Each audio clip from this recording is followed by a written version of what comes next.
jaajëfal leen bu baax ci ànd bi ak teewlu bi am mbégte ak kontante saa su ne di ànd ak yéen ci seen télé bu mag bii di Mourdaactu télé bi leen di bégal télé bi leen di yóbbu fi ngeen bëgg a dem tey mu nekk bés bu rëy nekk le 8 mars nekk bés boo xam ne dañ koy màggal ci àdduna wërngal képp waaye damay wax saa su ne Sénégal ñun 8 mars dafay spécial si ñun ndax dañu am 7 mars mu tombe woon ak jigéenu ndeer ya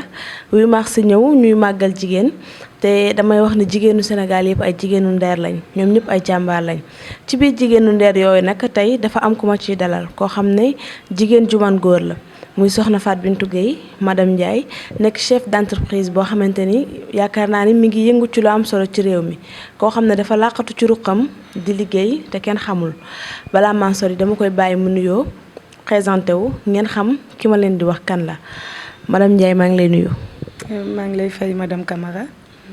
ma bàyyi la nga présenté wu ak téléspectateur yu Mourdaactu ñu xam kan mooy Fatou Bintou Gueye madame Ndiaye. waaw kontaan naa ci seen teewaay fii wax dëgg yàlla rawatina nag bis bi nga xam ne dañ ko jagleel jigéenu àddina yépp particulièrement jigéenu Sénégal kontaan naa ci parce que da ngeen bàyyi seen ité ñëw ba ci man pour firndeel bisu tey bi ci jigéen ñi nga xam ne ñoom ñoo moom bis bi ngeen choisir ma ci nag ma kontaan ci trop man maa ngi tudd Fatou Bintou Gueye ñu naan ma madame Ndiaye man maay gérer société bi ñu naan Safe Logistique Safe Logistique nag day def tout ce qui est livraison express di def tam conciergerie privée c'est-à-dire que dañuy xool nit ki lan la soxla ñun ñu jéem a nekk tànkam dem lijjantil ko loolu en temps et en heure avec des durées vraiment très réduites ba pare nag defee ko daal ci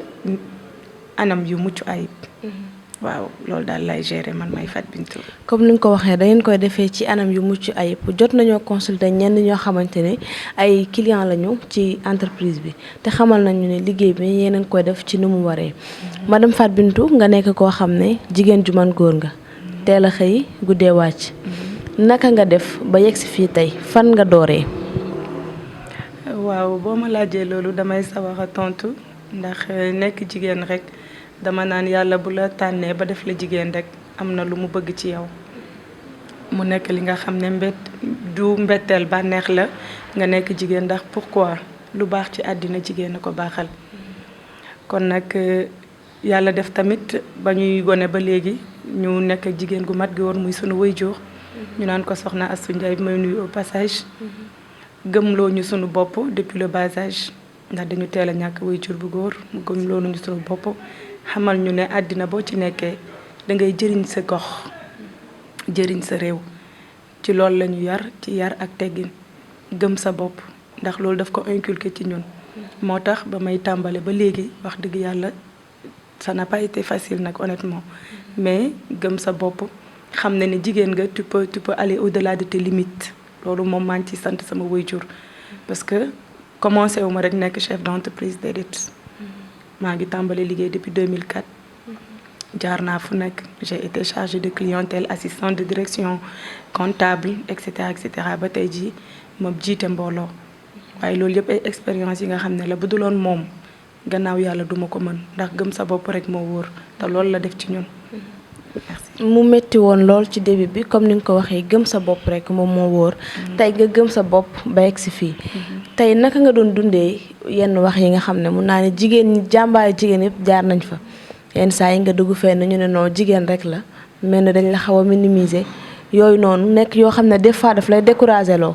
fan ban yëg-yëg nga doon am bu loolu amee. xanaa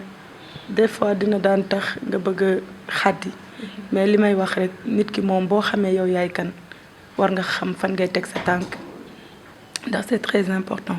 des fois di nga dem nekk ci même poste bi ngay liggéey góor ne fa yow nga ne fa mais yëf yi gëm sa bopp la rek man doon laa ko gisee da ngay ñafe xam ne àddina dara yombul ndax fu ñu nee góor bul fàtte ne jigéen moo ko meññ te loolu rek war na tax yow boo doon def benn nga def fukk ndax dama lay jox benn exemple bu terre à terre tey bu robinet coupé woon jigéen di nga gis jigéen ñi ñëpp dañuy génn di rooti góor mënul loolu ndax paan bi ngay jël teg sa bopp rek di dox jéego ba jéego góor bu ko defoon ndoxam këpp loolu day wane ne jàmbaar nga. kon nag yow loolu boo ko jëlee nga tàggat ko ci yow ñu tàggat ko ci yow ba yow nga dem ba benn niveau de benn stade bi parce que ku investir ci doom rek parce que am na liñ ciy séentu ëllëg muy lan mu mën a demal boppam moo tax ci loolu rek laa tegoon sama kanam ne war naa doon kenn war naa jëriñ bu ëllëgee ma nekk exemple ci sama ay doom ndax sama yaay daf ma def li nga xam ne bu ëllëgee fu ma taxaw ma nit bëgg naa samay doom siggi xam ne du ma yaayu yàccaaral du ma yaayu yaafuus loolu moo gën a tax ma puus. wax nga ko sànq bu ëllëgee bëgg nga foo dem say doom fu ñu taxaw ñu siggi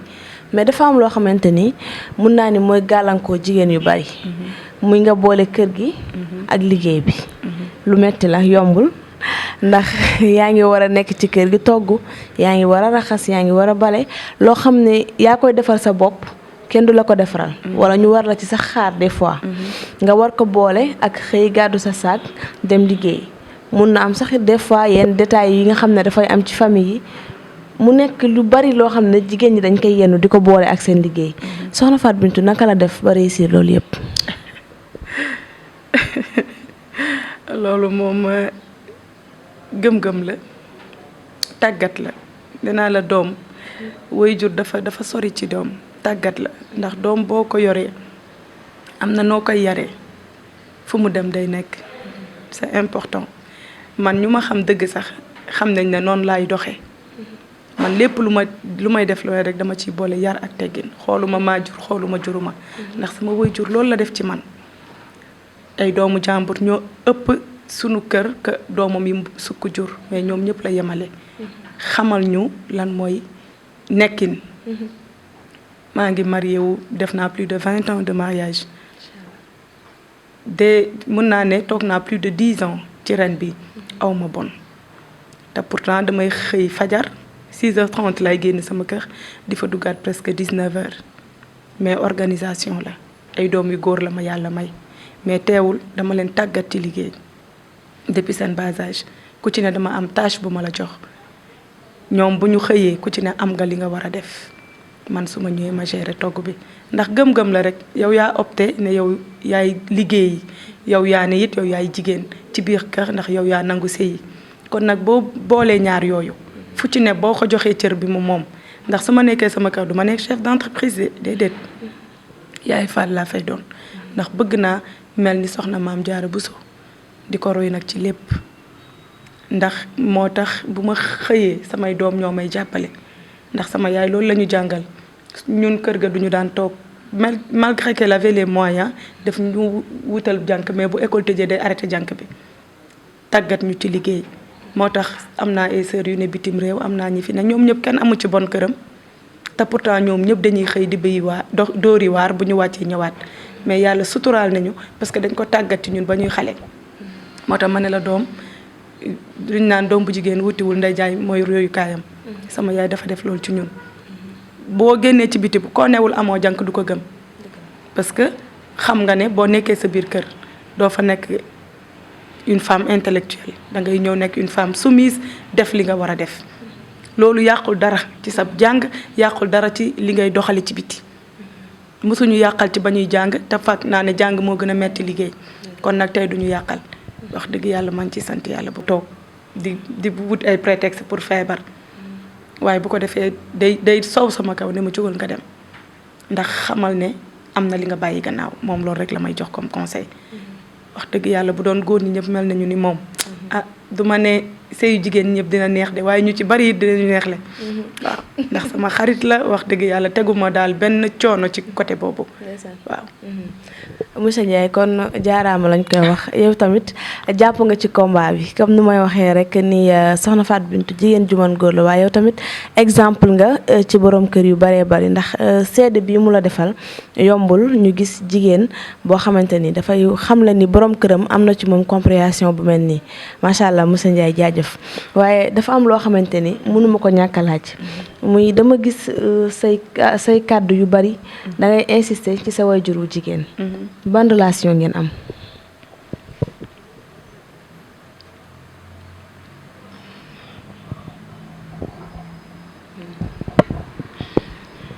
bëgguma woon mu yàq émission bi franchement waaye nu muy insister ci waajuram bu jigéen dafay wane ni ku sori la ci xolam mu mel ni maanaam daf ko toll foo xamante ni amaana sax wax ci moom yombul moo waral li ni mel waaye yaay booy ñu ngi lay jaajëfal bu baax waaye foog nga wax ñu sa relation ak sa yaay. yombul des fois nga wax ci nit boo xam ne dafa sori ci yow rawatina nit boo xamante ne li nekk ci yow moo ko def ci yow loolu moo tuur rongañam.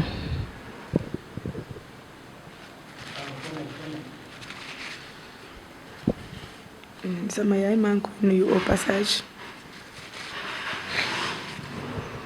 ñu naan ko Aïssatou Ndiaye maa ngi koy nuyu bu baax di ko sargal ndax bis bi bu ñu nee 8 mars sama xel yëpp ci moom lay nekk di ko ñaanal yàlla guddal fanam yàlla guddal fanam yàlla may ko wér. amiin loolu daal laa koy ñaanal daal ci gàttal. waaw ndax lépp kenn mënu koo wax ndax tey lu ma doon gannaaw yàlla sama baat ca kaw moom la ndax bëgg na jaboot jàppale na jaboot ci biir jàppale na ko ci biti def na ci man li nga xam ne ku ko waajuram defoon ci yow it macha allah ci kaw rek liñ lay dégg ndax bu dee yar def na ko ci ñun ba mu doy bu dee tàggat nañu ni mu ware bu dee diine def na ko ci ñun bu dee màndu def na ko ci ñun bu dee ragal yàlla def na ko ci ñun ñeewuma sama benn morom du ci xaalis du ci yar du ci diine du ci dara ndax lépp li waroon ci doom sama yaay def na ko ci ñun loolu moo tax ba nga ma laajee léegi samay ronkañ toq ndax bugguma ko may laaj ci sama yaay ndax sama xol day gaaw a fees waaye maa ngi koy sant di ko gërëm di ñaan yàlla guddal fanam bu baax yàlla may ko wér. ñaan yàlla guddal fanam yàlla may ko wér maman Aïssatou Ndiaye nekk jigéen ju man góor ndax tey jàmbaar ji toog bu ñu ne ni mu mel tey ak fu mu yegg yaayam moo tax mu yegg foofu moo def ci moom li tax mu doon li mu doon tey duñu ko weddi kon maman Aïssatou Ndiaye yow la ñuy delloo ngërëm li ndax mun naa ni comme nu ñu koy waxee rek dañuy wax ni jigéen moom école la ndax boo defaree jigéen rek maanaam nation nga defar ndax jigéen mooy jur góor te jigéen kenn amul fayam man damay wax ni 8 mars dafa ndaw pour jigéen chaque jour dañ leen war a màggal chaque jour dañu war a def loo xamante ni dafay bégal jigéen kenn warul tàngal xorom jigéen kenn waru ko def lu ko metti te foofu nag laa jaaree laaj madame Ndiaye ñi nga xamante ni en général violence faite aux femmes dafa bari lool ci réew mi wala sax ci àdduna bi lan ngay wax ci loolu. dama naan ñuy mettital jigéen di toroxal jigéen dama yaakaar ne dañuy fàtte ne jigéen moo leen meññ ndax aspect boobu rek war na tax foo gis jigéen nga ormal ko rawatina nag jeunesse su tey bi ndax dangay dugg oto gis mag mu daal di toog xale bu tuuti def semblant ni gisu ko te mu leer la ne bu doon sa yaay nga àndal tey wala sa mag wala sa jabar di nga ko jox orma bi ci war loolu c'est un conseil que je lance aux jeunes d'aujourd'hui nañu delloo si waat xel yi ndax jigéen li mu représenté ci société ñun ñi suñu bopp xamuñu ko yàlla mi nga xam ne moo ko sàkk moom rek moo ko xam ndax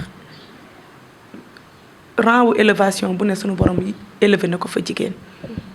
kon waruñu mettital jigéen waruñu ko tuutal déedéet ma je suis pas d'accord. comme ni nga ko waxee d'accord ci àndoo benn yoon ci ñi nga xamante ni dañuy mettital jigéen waaye dafa am loo xamante ni maam démb dafa am ku ma laaj ne ma bu gisee femme au foyer kaa la koy def moom ndax nee na ak fi jamono toll jàpp na ni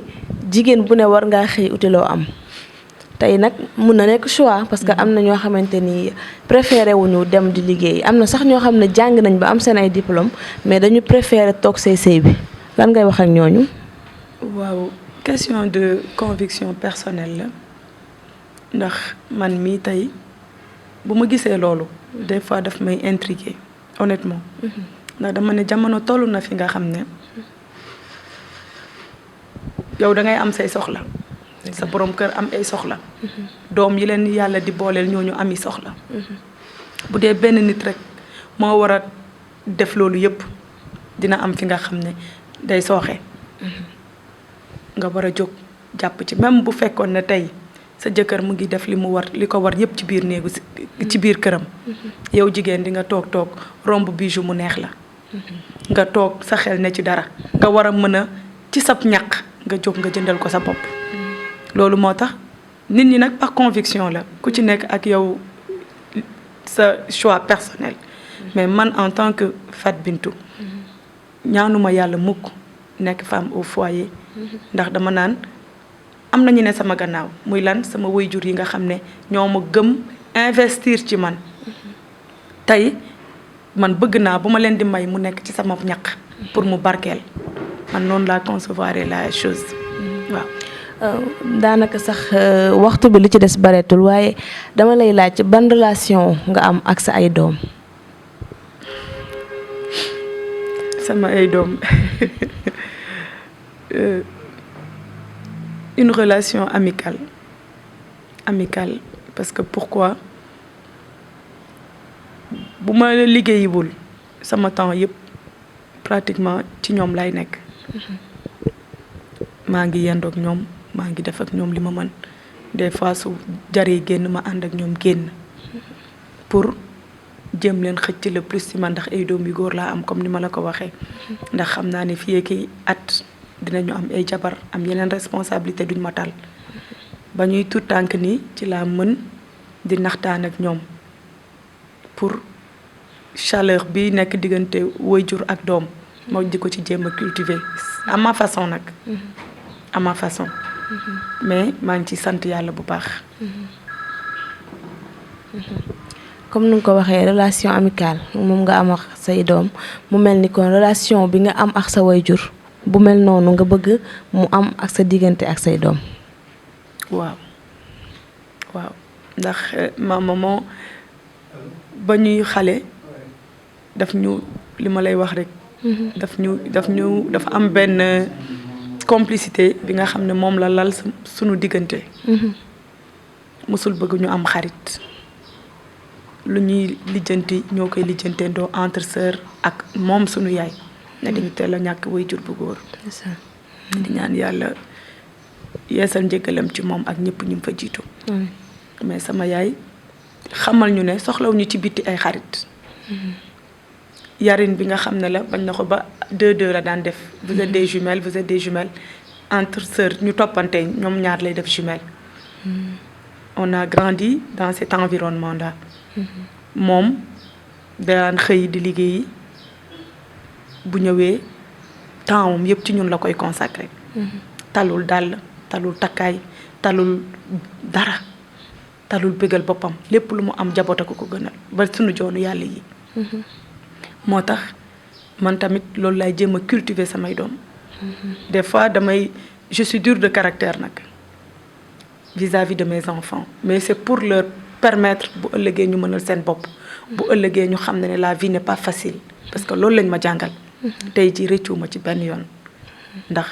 teel nañu duggal ci man sama bopp ne nit ki lu mu am lu ne daf ko war a mériter. te bu xuusee rek dem. ndax yoon yi yëpp ñoo bëri gàkk-gàkk mais boo xuusee gëm sa bopp soxlawoo dërëmu kenn. bëgg a liggéey dignement. bëgg a liggéey ba pare di boole ci jaamu yàlla. loolu la ñu def ci man loolu laay jéem autant que peu di ko jéem a def ci sama njaboot. waaw te yàlla na ma ci yàlla jàppale. spécial 8 mars ak madame Fat Bintou Gueye madame Ndiaye tey mënuñu jeexal te waxoo ci bés bi. mënuñu jeexal te waxoo lan ngay wax jigéenu Sénégal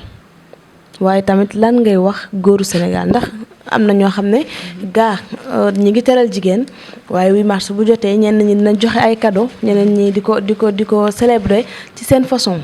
lan ngay wax sénégalais yi. waaw dina sénégalais yi rek ne bis bu ne c'est la journée de la femme.